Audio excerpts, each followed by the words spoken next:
Hanya kebajikan Tuhan berkenan. Wei te tung tien. Sancai. Yang saya muliakan, Haksu, Bense, Cioseng, para tocin yang terkasih, sungguh suatu kebahagiaan bisa hadir di tengah-tengah umat makin Depok pada saat ini. Sia tencen kita panjatkan kehadirat Huang Tien Sangti pada saat ini Minggu kita dapat melaksanakan tugas kewajiban kita dalam beribadah. Para tocin yang terkasih, pada kesempatan saat ini saya akan mencoba menyampaikan uraian agama mengenai kegemilangan hidup. Ya, seseorang hidup di atas dunia ini mempunyai maksud tujuan. Manusia dilahirkan di atas dunia ini mempunyai tugas kewajiban.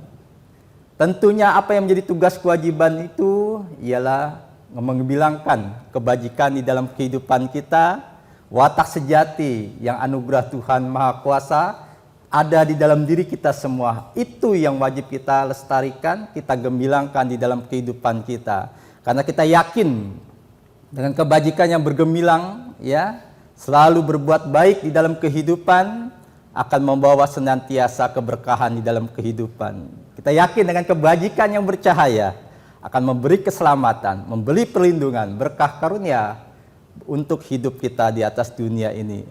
Karena demikianlah salam dalam agama kita, hanya kebajikan Tuhan berkenan, artinya hanya kebajikan yang direspon oleh Tuhan yang Maha Kuasa.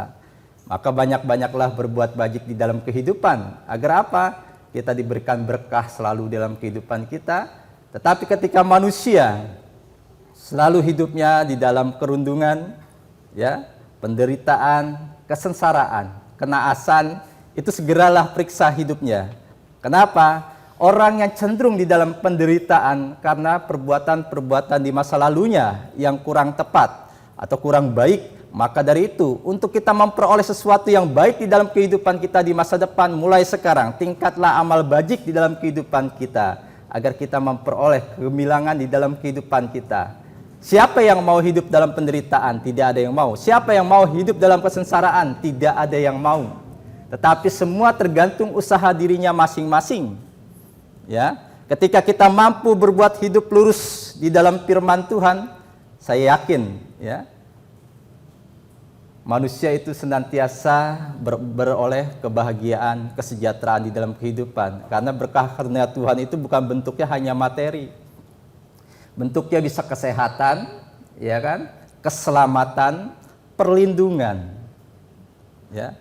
Kalau bentuknya hanya materi, mungkin manusia akan memperoleh itu bisa dengan mudah. Tetapi nama kebahagiaan bukan hanya materi. Ketika manusia itu dalam kegemilangan, harta, tetapi dia tidak bisa hidup bahagia. Kenapa? Nah, ini harus diteliti. Ketika mampu hidup bahagia di dalam jalan suci, walaupun tanpa harta yang melimpah, itu suatu kebahagiaan. Tetapi ketika mampu hidup dalam kebahagiaan dalam harta yang melimpah, itu suatu anugerah. Tetapi ketika mampu hidup dalam kekayaan tapi tidak bahagia, ini bisa celaka. Nah, maka dari itu, periksalah diri kita dengan segera, ya, sebelum kita meraih apa yang kita inginkan, apa yang kita hendak gapai, apa yang kita impikan di dalam kehidupan kita. Ya, tapi jangan coba-coba melakukan sesuatu yang salah yang pada akhirnya membuat kita hidup dalam penderitaan.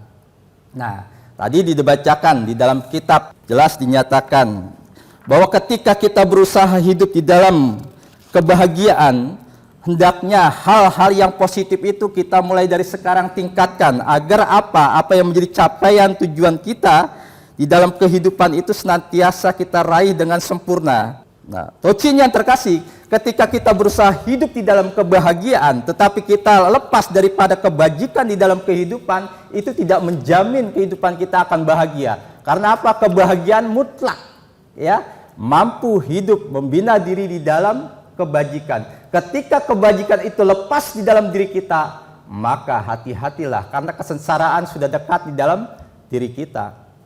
Ya, yang bahagia di dalam kebajikan akan menerima beratus-ratus keberkahan, kebahagiaan hidup. Tetapi kita bila diri kita tidak mampu hidup di dalam jalan suci, hanya melakukan hal-hal yang negatif di dalam kehidupan kita, maka siap-siap dengan kesengsaraan di dalam kehidupan. Nah, manusia berusaha, ketika berusaha meningkatkan taraf hidup dalam kehidupannya, ditingkatkan terus sedikit-sedikit, setahap demi setahap, lama-lama menghasilkan buah karya yang begitu indah. Tetapi ketika tidak mampu menempatkan itu, maka maaf, suram. Kehidupan akan teraih ketika kita tidak mampu menerapkan jalan suci dalam kehidupan kita. Maka sebagai manusia yang mengemban firman Tuhan di dalam kehidupan, harus bisa melestarikan kebajikan di dalam kehidupannya. Ya, banyak orang berkata, hidup mudah. Ya, mudah hidup dijalani, tetapi kebahagiaan, ya, bagaimana bisa diraih? Bisa, Pak. Walaupun tanpa harta yang melimpah, kebahagiaan kita dapat raih. Tapi ketika tidak ada kebahagiaan di harta yang melimpah, ini yang bisa celaka. Maka banyak orang penderita. Ya, banyak orang kaya menderita, banyak orang yang mampu tapi menderita. Kenapa? Karena mindsetnya yang kurang tepat terhadap perilaku jalan suci yang dijalankan di dalam kehidupannya. Maka kalau kita bertanya apa yang mungkin bisa terjadi bila kita tidak mampu mengembangkan jalan suci dalam kehidupan kita, periksa. Sekarang kita periksa hidup kita. Bagaimana? Sudahkah kita bahagia? Terlalu banyak beban pikiran, terlalu banyak masalah dalam kehidupan? Kenapa bisa terjadi seperti itu? Banyak orang seringkali menghindari masalah, ya. Ketika kita sering ngutang, apalagi sama saudara, sama teman. Teman bisa jadi musuh. Iya, karena apa? Hutang. Coba, kalau ketemu teman yang kita hutangkan, ketika mau temu, waduh gue punya utang, melengos dia, hindar, ya kan? Lama-lama jadi musuh. Kenapa? Karena hutang. Ya. Ketika kita mencoba menyelesaikan masalah terhadap hutang yang kita punya, berikan solusi, bukan dihindari. Tapi kebanyakan orang itu dihindari, ya, sehingga terjadilah permasalahan kehidupan. Ya, semakin runyem itu hidupnya, semakin banyak masalah ketika terhadap seseorang yang dihutangkan.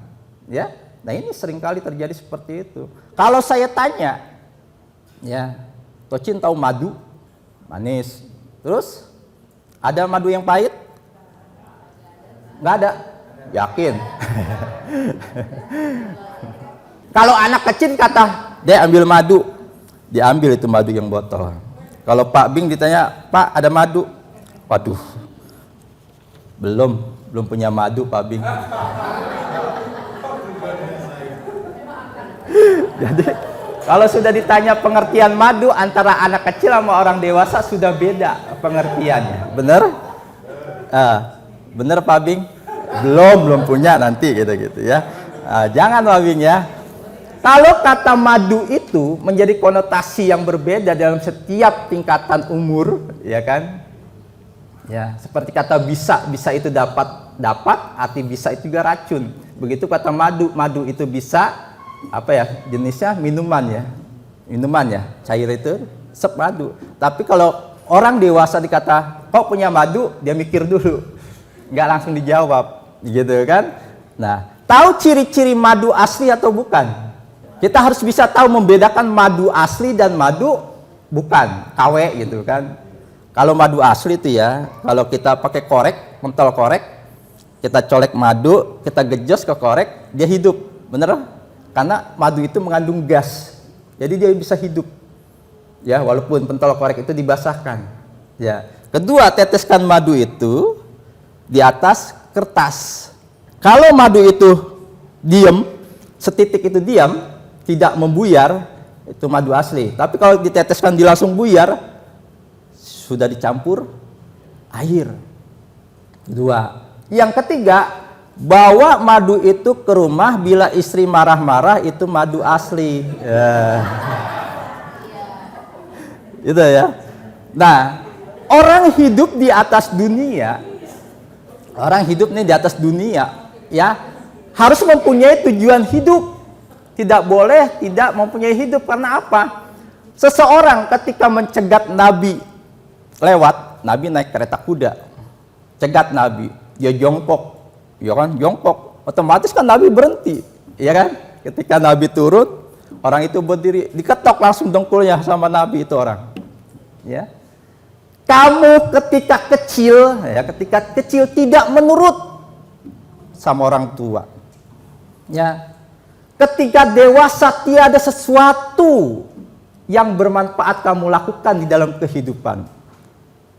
Ketika tua tidak mau mati. Kasar bener ya, kasar. Apa maksud dari kata-kata ini ditujukan pada orang tersebut? Artinya orang hidup percuma usia lanjut tapi tidak bermanfaat di dalam kehidupan. Ya, artinya manusia itu hidup harus punya manfaat buat orang banyak, buat lingkungan. Ya, maka ada kata sancai, hubungan di antara manusia dengan manusia, manusia dengan alam, manusia dengan Tuhannya. Artinya manusia harus bisa harmonis terhadap Tuhan, terhadap alam, terhadap sesama. Nah, ketika dia mampu harmonis hidup, ya, dilakukanlah perubahan-perubahan terhadap dirinya. Tanpa disadari manusia itu berubah dari kecil, ya, dewasa, terus tua, peot deh. Ya.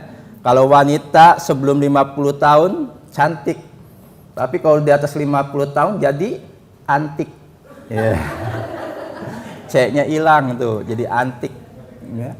Laki-laki sebelum 50 tahun, wah keren gagah.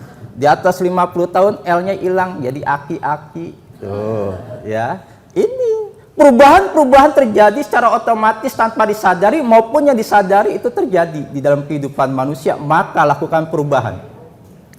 Babing suka perhatiin ibu-ibu. Coba ibu-ibu ya, kalau di atas 40 tahun biasanya rambut udah dimerah-merahin.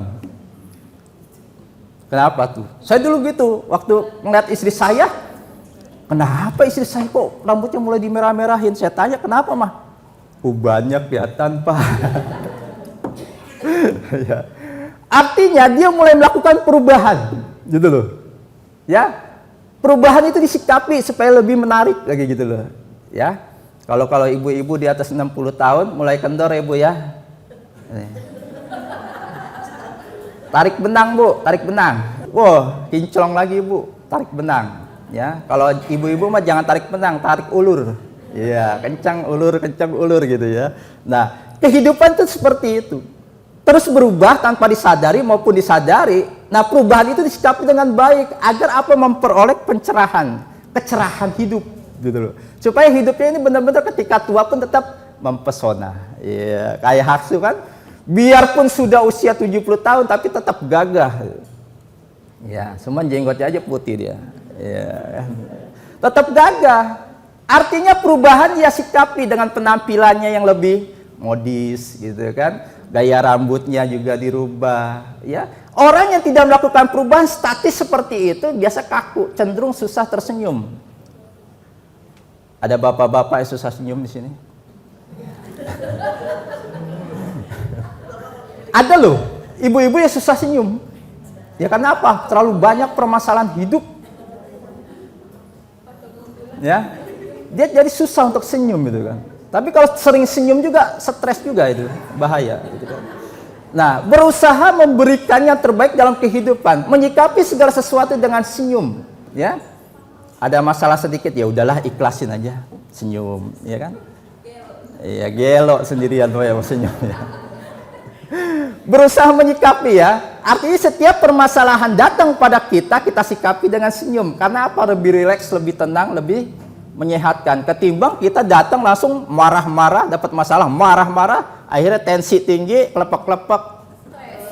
Stroke Bu, stres mending kalau stroke. Ya coba disikapi gitu loh. Jangan terlalu tegang hidup itu. Karena apa? Orang yang terlalu stres terhadap hidup, ya, cepat botak, cepat tua, ya, seperti itu. Maka kalau yang sudah botak-botak healing Bu, healing cepat-cepat. Karena apa? Terlalu banyak permasalahan hidup, kecuali Ko Iwan kalau dia sengaja. Lain cerita, gitu. Lain cerita ya. Tapi kalau orang sudah mulai sedikit botak-botak depannya, belakangnya, ya kan? Ini cepat-cepat healing, terapi. Healing itu terapi loh Bu, terapi gitu. Maka kalau saya mau liburan bukan healing, saya mau wisata, nggak mau healing. Kalau orang healing itu orang sedang sakit secara kejiwaan, itu butuh hiburan, maka disebutnya healing. Ibu mau healing? Enggak. Udah tahu mak? Enggak. Belum tahu mau, oh saya healing pak. Iya. Udah tahu artinya healing itu terapi untuk mereka yang sedang mumet, sedikit stres gitu kan. Dilakukan healing. Kalau saya mah nggak mau healing, saya mau wisata, mau jalan-jalan saya gitu kan. Sehat saya tuh. Bukan healing itu untuk orang-orang sedang terapi, ya. OTW, Pak Peri di mana? Saya OTW. OTW artinya apa, Bu? On the way artinya apa? Sedang dalam perjalanan, baru dari rumah udah OTW. Coba, itu orang Indonesia. Loh, orang masih di rumah udah bilang OTW. Padahal kalau OTW itu sedang dalam perjalanan gitu loh. Itu banyak salah pemahaman kata. Nah, orang seperti ini berusaha memahami apa yang terjadi di lingkungan. Ia berusaha menyesuaikan. Kalau udah tahu healing seperti itu, saya nggak mau nyebut healing besok. Saya mau jalan-jalan, wisata. Menyesuaikan kan, udah tahu artinya gitu kan. Tapi kalau orang belum tahu, pasti menyebutnya healing, OTW gitu kan, nggak pas, kurang pas gitu kan. OTW kalau dia sedang dalam perjalanan sih nggak masalah. Kalau masih di rumah udah OTW, kan repot saya bilang. Pemahaman yang salah. Maka ketika hidup nih, ada yang bercabang kan? Ada, ya. Contoh terjadi. Kalau orang ya hamil, hati-hati nih. Orang hamil jangan selalu diberikan dogma-dogma yang buruk. Karena apa? Hasilnya akan buruk, gitu kan? Orang hamil sering disetelkan lagu-lagu yang apa? Yang romantis, pokoknya asik-asik, gitu kan? Coba kalau setelin lagu disco melulu orang hamil. Karena apa? Secara kejiwaan ada seorang suami dan istri ketika hamil, anaknya yang suami pengen laki-laki, si ibu pengen laki-laki, karena harapan dari suami ketika lahir perempuan maka dia jadi tomboy.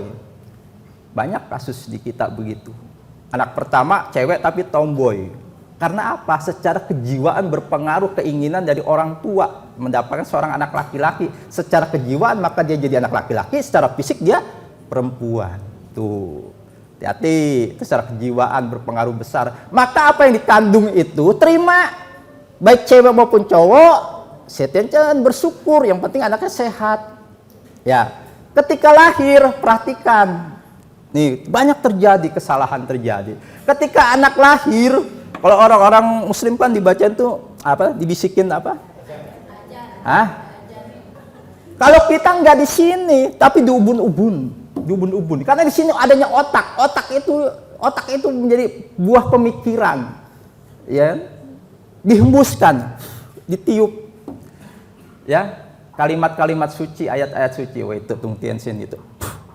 Nih di ubun-ubun. Supaya otaknya itu bener, jadi orang bener gitu loh. Banyak kan orang Konghucu otaknya kagak bener, sedikit stres pada karena apa? Pengaruh lingkungan. Nah maka dari sejak lahir kita harapkan anak kita tumbuh kembang menjadi orang yang berpikiran jernih, bersih. Maka disemburkan, ditiupkan ayat-ayat suci di dalam otaknya itu. Supaya berkembang, gemilang otaknya, cerah gitu loh. Seperti itu ya. Lalu ada proses nih, supaya telinganya itu benar, matanya itu benar, gimana si anak ini dari lahir ketahuan. Ya, ketika anak udah lahir bisa melek kan, tahu tuh Bu. Ibu berdiri di samping kanan atau kiri, panggil, kalau dia nengleng, berarti kupingnya benar yang kiri, yang kanan gitu ya. Di sebelah kiri dipanggil, dia nengleng, berarti benar kuping kirinya. Nggak pernah ya Bu ya? Belum, baru tahu. Jangan udah gede kok anak gua kayak budak ini. Telat dah tuh, ya kan? Nah, kenapa anak bayi lahir harus nangis? Kalau nggak nangis harus nangis dia Bu, supaya mulutnya bisa bicara, keluar juga kotoran-kotoran dari mulut. Ya, itu masalah. Masalah apa? Kupingnya bagus. Lalu matanya supaya bagus gimana? Suka ada kincring-kincringan ya. Ibu perhatikan kincringnya di atasnya.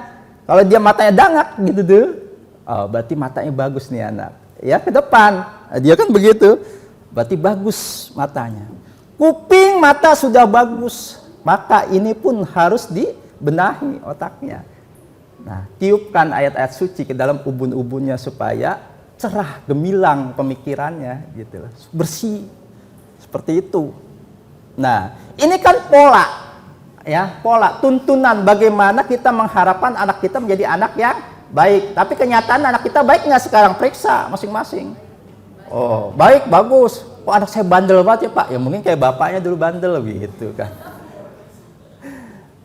Ada cerita lucu tapi menjadi inspirasi bahwa kita nggak boleh sembarang adopsi, nama adopsi. Punya anak adopsi, maaf ya di sini. Mungkin salah adopsi, ya. Teman saya adopsi, katanya kalau bayi lahir hitam, gedenya putih, bener Bu? Ada nggak? Sering nggak kenal kata-kata itu? Merah ya? Merah kalau nangis kayak kehitaman ya. Jadi teman saya adopsi dari panti asuhan yang baru lahir. Wah, kelihatannya hitam Pak, perut nangis. Iya, pas gede jadi orang timur. Bingung kan teman saya. Kata orang-orang kampung, kalau bayi nangis kayak kehitaman jadi gedenya putih Pak. Ternyata anak saya hitam terus. 16 tahun, ternyata orang timur. Salah nih, salah adopsi. Coba kamu periksa dulu itunya apanya. Data berkasnya dia periksa bener. Bapaknya namanya orang-orang timur sana sama mamahnya. Waduh, salah adopsi dong gitu kan. Nah, terjadi kan seperti itu. Adopsi. Orang mengadopsi harus tahu. Pertama, orang tuanya seperti apa kelakuannya. Apa karena cenderung gen itu mengikuti. Banyak setelah orang adopsi menyesal karena apa? Kelakuan tidak sesuai dengan karakter yang telah dibina dalam kehidupan. Karena apa? Gen. Maka orang Jawa, bibit, bebet, bobot menjadi penting dalam kehidupan rumah tangga pasangan yang baru menikah. Karena apa? Memang benar, ketika gen mengikuti terhadap anak yang dilahirkan, itu tidak bisa dipungkiri. Banyak sekali orang menyesal adopsi karena tidak tahu kelakuan orang tuanya. Ternyata setelah diadopsi orang tuanya seperti ini, kenyataannya mengikuti anaknya. Sehingga menyesallah dia adopsi. Tuh, ya, jadi kalau mengadopsi lihat orang tuanya kelakuannya seperti apa, ya. Ya, belum lama umat saya tuh begitu, nyesel kakak saya adopsi Pak, kenapa? Ternyata anaknya seperti ini kelakuannya. Nah, coba periksa orang tuanya, iya sama orang tuanya begitu. Oh, karena gen mengikuti, ya. Itu kalau adopsi. Nah, perubahan-perubahan terjadi. Orang ingin menyaksikan sesuatu yang sempurna di dalam kehidupan. Kegemilangan kebajikan yang bercahaya itu menuntun orang agar senantiasa selalu bersifat bijak. Ketika mampu bersikap bijak, dia menentukan arah pilihannya yang tepat. Ketika ketepatan itu muncul untuk dirinya, maka hasilnya lebih baik ketimbang tidak ada pilihan. Seperti itu, ya. Coba berusaha memilih yang terbaik. A, B, C, D, ya kan? A, B, C, D. Wah, ya. Punya nih status janda. Ya. Pilihannya duda A, B, C, D.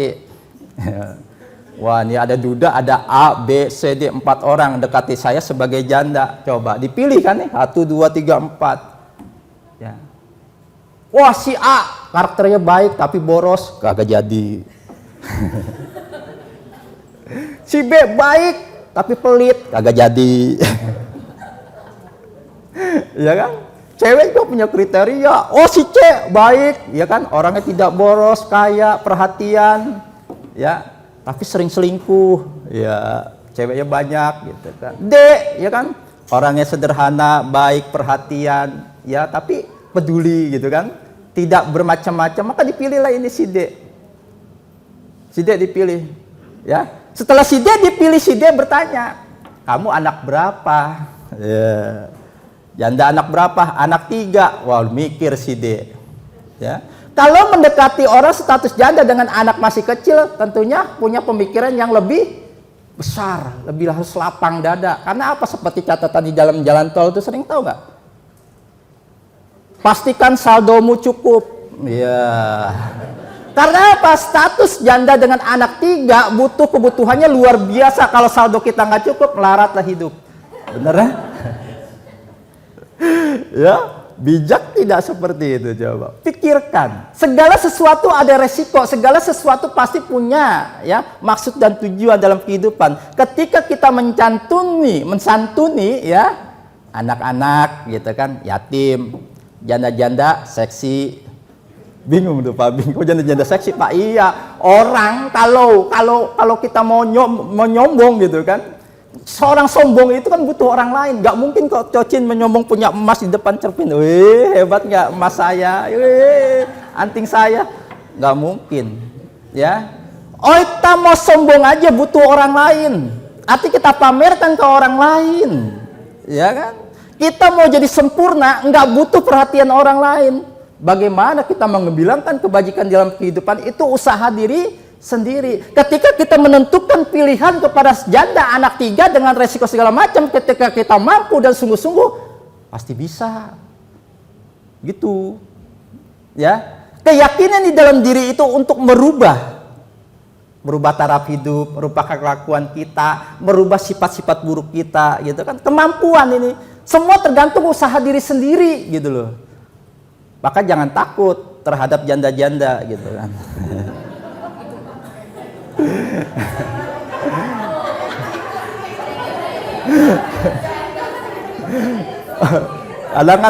Kadang kan kalau kita, soalnya kasusnya bukan di sini, di tempat saya itu. Begitu, gara-gara janda, rumah tangga berantakan.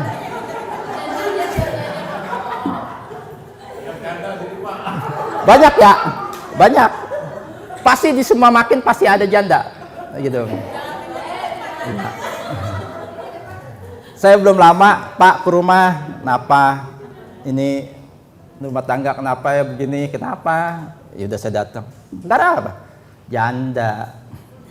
Jandanya tinggi, seksi, dandanannya menor. Terus masalahnya apa? Lihat Pak fotonya.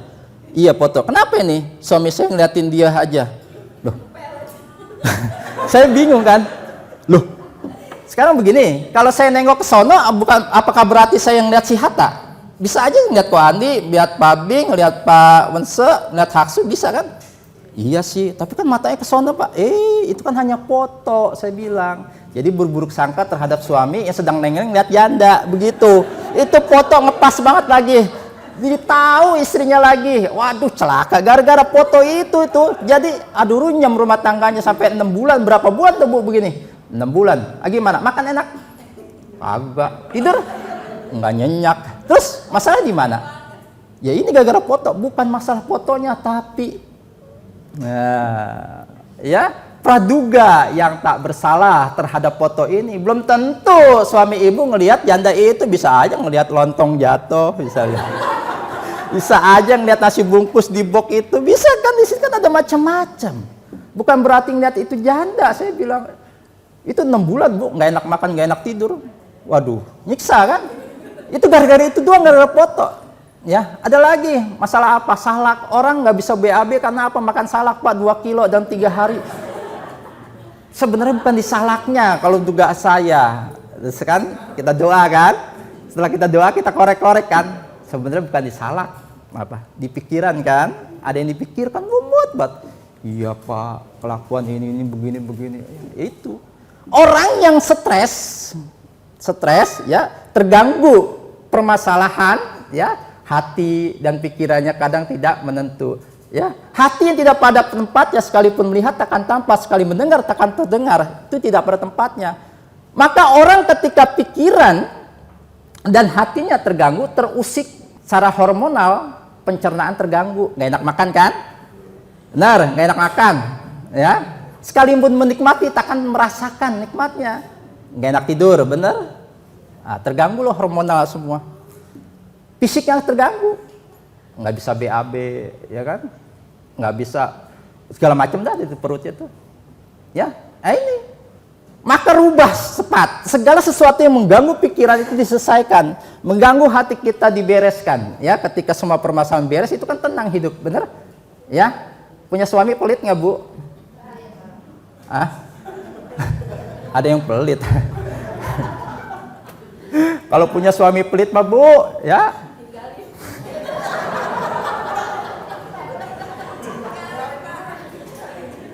Kalau punya suami pelit, jangan suruh tidur di luar. Kasihan. Karena ada kalau lagi marah-marah, "Lu tidur di luar sana, di ruang tamu." Gitu kan. Dikunciin kadang, iya kan? Tapi kalau lelaki zaman sekarang digituin, ya. "Sono tidur di luar." Dikunciin kan dari dalam, ngayap deh. Lu di mana? Ketemuan yuk. Kita clubbing yuk. Coba. Jangan, Bu. Kalau mau dikunciin, kunciin aja dalam WC, Bu. Beres. Nggak bakal ngayap, ya kan? Tersiksa. Ya. Nah, ini. Ketika ada permasalahan disolusikan, solusi, bicarakan dengan baik, jangan segala sesuatu jadi pemicu yang akhirnya tidak benar, tidak baik, yang merusak keutuhan rumah tangga. Perubahan dilakukan, ya. Terus perubahan dilakukan, dibenahi rumah tangga, dibenahi kehidupan pribadi agar apa menghasilkan yang baik, yang cerah, yang gemilang buat kehidupan rumah tangga kita. Kan rumah tangga kalau kayak Ki Helmi, kok Andi gitu kan. Resep tuh saya ngeliat.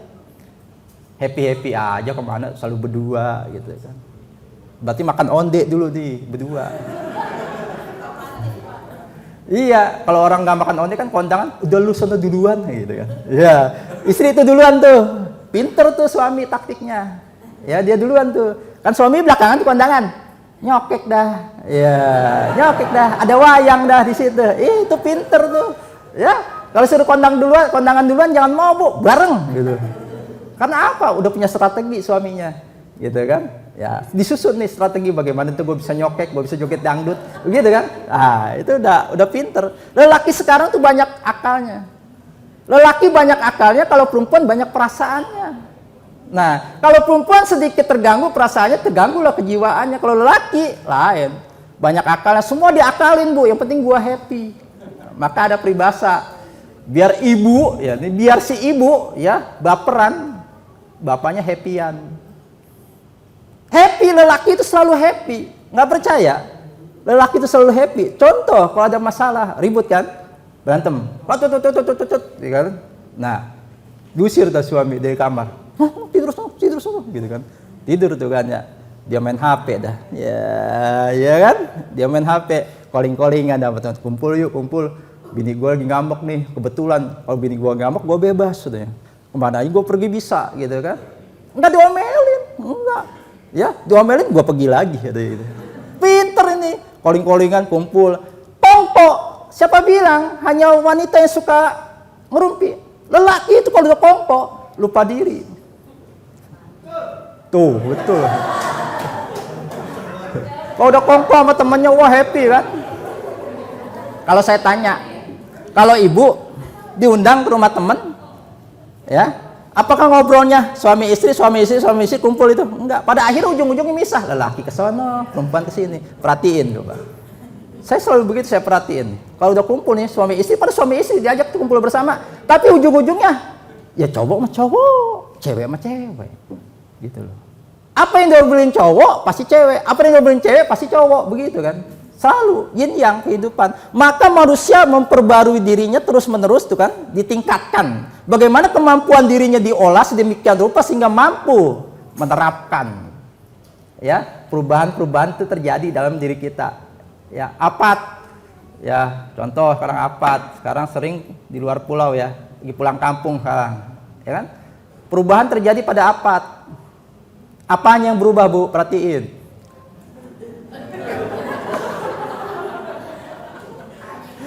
Dari gaya rambut berubah nggak? Coba perhatiin, ya. Penampilannya berubah nggak? Berubah. Mereka tuh berubah kenapa? Ya, ke arah lebih baik. Ada nggak yang berubah ke arah lebih buruk? Ya, ada nggak? Ada kalau terjadi itu, ya. Yang tadi pakaiannya rapi, sekarang dekil, kumel, gitu kan. Maka kalau rohaniwan Konghucu, tahu rohaniwan Konghucu, Bu? Kalau sepatunya kayak pantat monyet, tahu pantat monyet? Buluk, tahu buluk gitu. Ya buluk ya, kalau orang sini buluk kali ya bilangnya. Bener. Kalau rohaniwan Konghucu sepatunya udah buluk kayak pantat monyet, nah itu segera tuh, Bu, beliin sepatu. Artinya itu harus dirubah supaya penampilannya itu ya bagus lah, penampilan yang membanggakan buat rohaniwan, gitu kan? Bukan saya minta dibeliin. Ya artinya saya pernah ngalamin, Bu, ngalami loh. Saya sedih hati tuh, sedih bener. Kenapa? Waktu tugas gitu kan sama rohaniwan tuh udah, aduh itu sepatu habis dari mana gitu ya. Itu udah kayak pantat monyet bu, buluk bener gitu kan. Udah bajunya nggak ditriska, kumel gitu kan. Pas dia deketin, saya minggir. Dia deketin, saya minggir gitu. Kenapa nih? Kenapa sih sombong amat saya deketin minggir? Lah situ patu udah buluk, dekil bener, kagak dia ada istri lagi.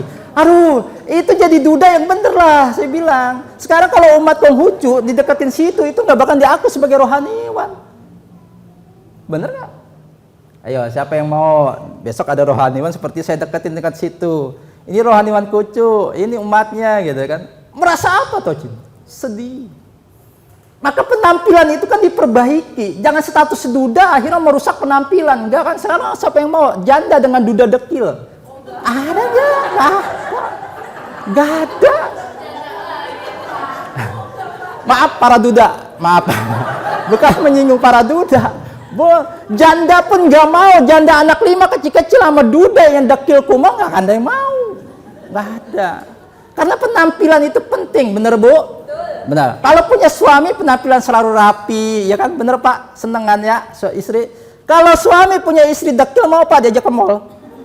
Nggak bakalan mau. Istri siapa itu dekil bener? Nggak ada. Maka banggalah, bahagialah bagi mereka yang selalu penampilannya diperhatikan, ya kan? Supaya apa bu? Itu penting. Perubahan di dalam diri itu harus dilakukan supaya apa? Ada ketertarikan, ada kepedulian terhadap diri sendiri. Penampilannya selalu necis, ya. Orang dulu menecis ya, ya. Lalu kalau sekarang apa bahasanya? Modis, ya modis. Ya kayak Citino, tinggi, gede, gagah. Woi. Rambutnya udah hitam lagi, sebelumnya putih. Ya. Itu kan dilakukan perubahan itu, penampilannya diperbaiki. Saya yakin ibu-ibu yang rambutnya putih sekarang nggak pernah disemir itu udah ikhlas bener. Apalagi statusnya udah janda, udah ikhlas, nggak punya suami lagi dia. Karena apa? Nggak melakukan perubahan. Maka ketika usia sudah lanjut, ya ada beberapa di kita itu perempuan-perempuan yang modis, ya banyak. Ya saya senang tuh ngeliatnya, terus terang saya senang sama wanita-wanita modis gitu kan. Artinya penampilan selalu diperbaiki supaya suami itu selalu bahagia benar, ya. Bahagia punya istri penampilannya selalu rapi, ya, modis, resep, bahagia suami. Coba kalau istrinya nggak pernah berpenampilan modis apa, jalan juga jauh-jauhan. Mau kelitang aja udah lu duluan, tak gua nyusul.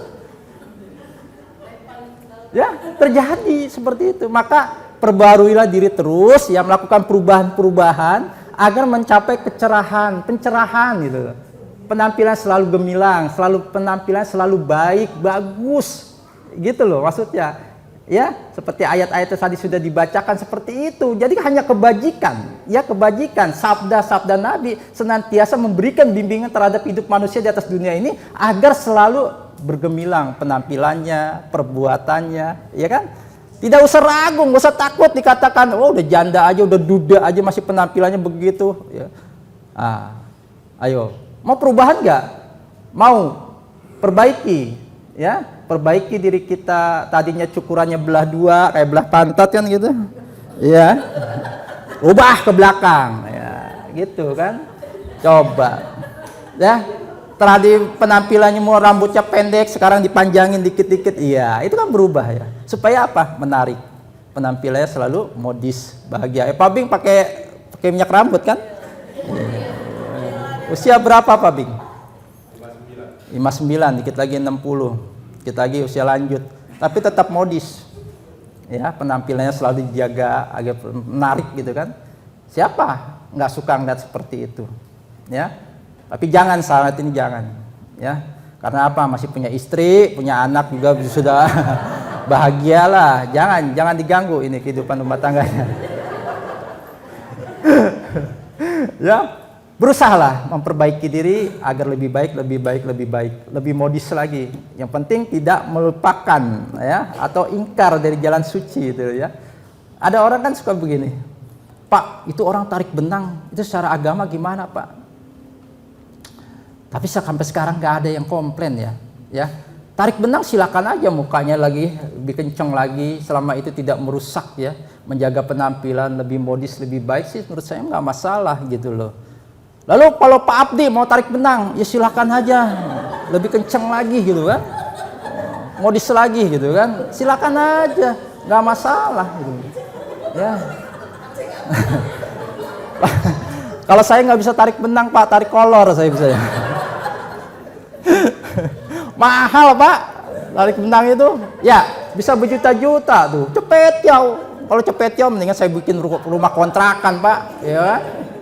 Bisa buat jangan itu. Ya, jadi usaha manusia itu mengarahkan mereka itu supaya lebih hidupnya gemilang, ya, bercerah, mencerah gitu, cerah gitu loh. Lebih baik gemilang gitu loh, cerah, hidup dengan kesuksesan, hidup dengan kemuliaan, kegembiraan gitu kan. Jangan sedih melulu. Coba kalau sedih-sedih mukanya lama-lama peot gitu kan. Ya, kisut kata si ibu itu, kisut ya. Orang kalau sedih mulu pasti kisut ya. Saya udah ngelawak begini masih nggak bisa senyum si ibu, coba kan. Bahaya itu, ya kan? Orang yang nggak bisa senyum, berarti ini lama-lama keras Bu, susah. Ya, kalau pipinya udah nggak bisa senyum ini, nggak semeringah, nggak ya. Kalau dibotok, oh gitu ibu ya. Jadi kalau sering senyum kisut lagi gitu. Wah. Percuma dibotok sering senyum malah kendor lagi. Waduh celaka itu. Padahal di umat kita jelas ya, wajahnya selalu diperiksa sudahkah ramah tamah senyum. Gitu kan. Ya. Cuma tarik benang akso, nggak usah tarik benang. Ya, sia-sia tarik benang kalau sering senyum kendor lagi mah. Artinya tarik benangnya nggak kencang kali ya. Ya, semoga apa yang saya sampaikan pada saat ini memberikan gambaran kehidupan kita bahwa hidup itu harus happy, ya. Permasalahan selesaikan, bukan dihindari, selesaikan. Ya kan? Kalau dihindari nggak akan selesai, jadi musuh terus. Setiap masalah selesaikan dengan baik, pasti ada solusi, memberikan yang terbaik dalam hidup kita agar senantiasa hidup kita selalu cerah. Dalam pencerahan yang baik, dalam pencerahan yang bagaimana bisa membimbing kebahagiaan dalam hidup kita berkeluarga, bermasyarakat. Terima kasih. Weite Tungkien. Sanjay.